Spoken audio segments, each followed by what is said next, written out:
Hello everyone, my name is Anson Tan Chun Hui, and these are my group member. We are from group 15. So first is Nicole Nividya, next is Lian Julian, then Lian Huang Keizer, Evelyn Shao Xinru, Yong Chu Yi, Li Yunji, and also Vivian Lisa. I'm going to talk about what is metaphysics. So metaphysics is a field of philosophy originally focused on exploring the fundamental reason behind the existence and the concept of being. So these were its main themes in ancient and medieval times. As philosophy evolved, metaphysics broadened to include various topics, turning into a study of reality that now cover subjects like identity, the mind, and causation. So the title of metaphysics most likely refers to the study of unchangeable aspect of reality.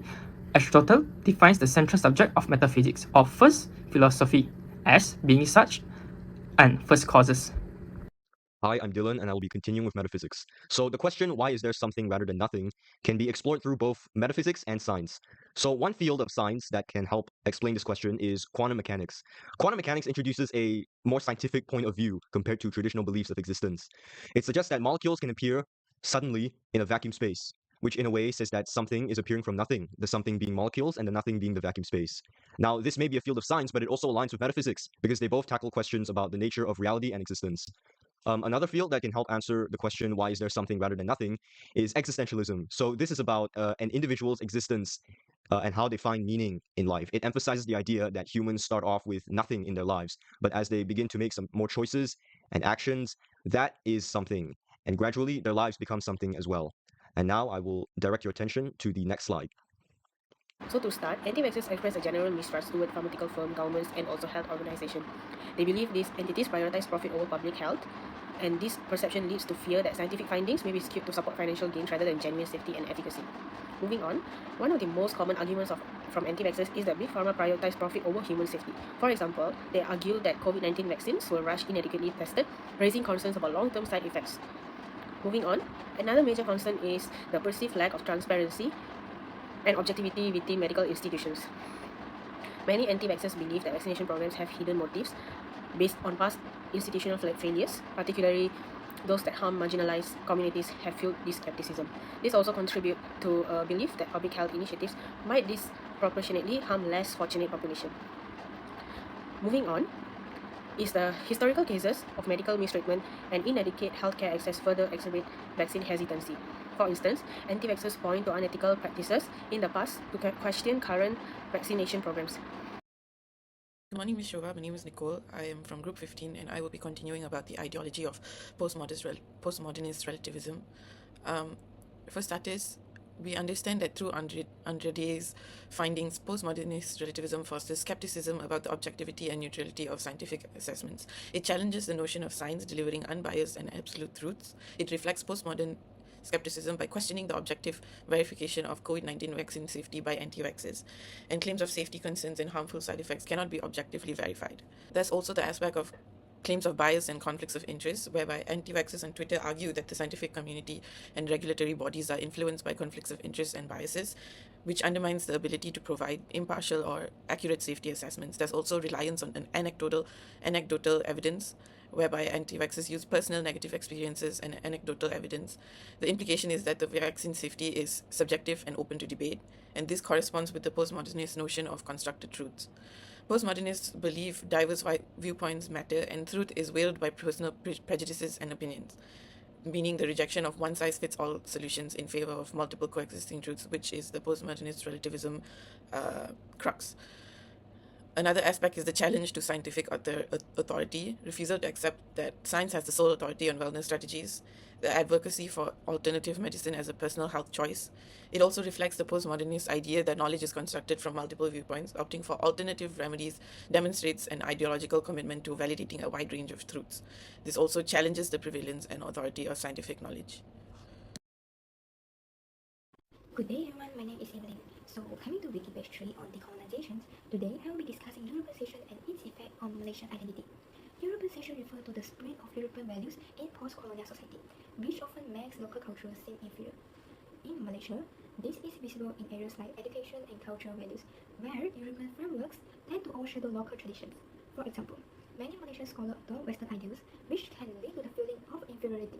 This shift also impacts self-image, as Western standards of beauty, education, and success become the norm. As a result, Malaysians may experience dissatisfaction and identity struggle. Besides that, I'd like to also discuss the impact of secularism in Malaysia. When British colonizers introduced secularism, it reduced the role of Islamic laws in Malaysia. This change has since created a clash between Western globalizations and Malaysian traditional belief. Notably, the young are particularly affected, as they tend to be more influenced by Western culture. As a consequence, there is often a weakening of religious identity and a growing disconnect from local cultural values. Over time, this shift can lead to the perception that Western values are better than Islamic ones, impacting both cultural pride and self-perception.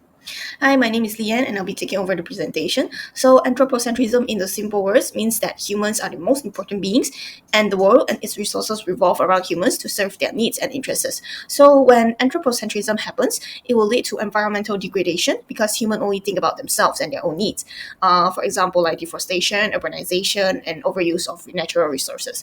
All of these will affect the biodiversity and ecosystem that are crucial to the survival of the country. So, as you can see in the picture, it's deforestation of rainforests for palm oil plantations in Malaysia, which exposes cultural communities that rely on this ecosystem for their survival. Next, we have egoism, which means that people should focus on their own interests and do what's best for themselves. There are two types of egoism. First, physical egoism, which means people should always act in self-interest even if it seems like they're helping others. For example, someone donates to charity mainly to feel good about themselves or to enhance their reputation. And we have ethical egoism, which argues that people should act in their own self-interest because it is the right thing to do. For example, a person choosing to invest in their own career instead of helping a friend with their own personal project. Because it is beneficial for them, they prioritize themselves first. However, with this kind of mindset, it will have a negative impact. In Malaysia, egoism might weaken the spirit of nation, increasing socio-economic inequalities, weakening interaction between people, and there will be a lack of cooperation and empathy. My name is Yong Chui. Now, Binzi and I will talk about the wiki page for human concept. So let me quickly introduce about this topic. Globalizations bring various new ideas and lifestyle to Malaysia, but often encourage the value like individualism and materialism. This influence can weaken the traditional values and community tie in Malaysia. Thus, religious values become the vital to resist the influence of cultural globalization. First, let's talk about Islamic principle Tawhid, the belief in the oneness of Allah.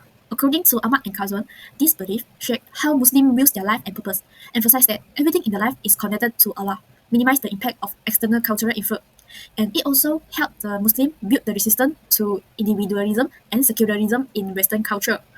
Next, the second principle is Sharia. Sharia provides Muslims a comprehensive ethical and legend framework for all aspects of life. Unlike profit-driven systems that focus on individual gains, Sharia emphasizes justice, equity, and community well-being.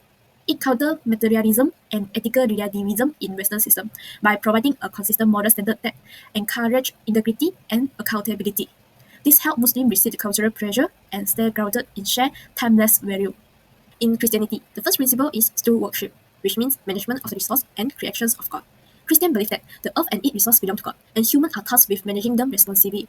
According to Plato, this principle promotes ethical resource management and social justice, reminding them to act with compassion and fairness. Stewardship directly counters consumer and environment harm by encouraging Christians to avoid excessive consumption and waste. Next, the second principle is agape. This principle emphasizes inclusivity, compassion, and caring for others. It encourages Christians to show love to all peoples, regardless of background or status, which help to build inclusive community that focus on collective well-being over individual gains. This allows Christians to uphold their faith and ethical values within the Western culture globalization. In this part, we look at how Buddhist and Hindu values help Malaysians keep their cultural identity strong, even with global influence. Starting with Buddhist value, we have compassion and mindfulness. Compassion is about being kind and caring towards others. It helps encourage Malaysians to support each other, building strong community ties. It is important because globalization often promotes a focus on individual compassion, helps keep Malaysians united and community focuses. Then there is mindfulness, which means staying aware and present each other moment. Mindfulness helps people manage stress and stay connected to their tradition, and even with today's fast-paced world, by focusing on what matters to them, nation can better protect their cultural values. Now, let's look about the Hindu values, Dharma and respect for diversity. Dharma is the idea of doing one's duty to family and society. It promotes responsibility and encourages Malaysians to care about the well-being of their community, not just themselves. This counter the more materialistic values sometimes seen in global culture.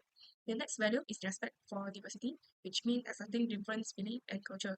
This is especially important in Malaysia because Malaysia is a multicultural country. Respecting diversity helps maintain peace and harmony among various groups and it allows different cultural traditions to live.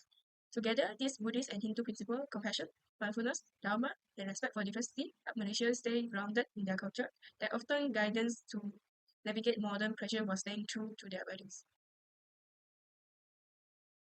That's all for Group 15 today. Thank you.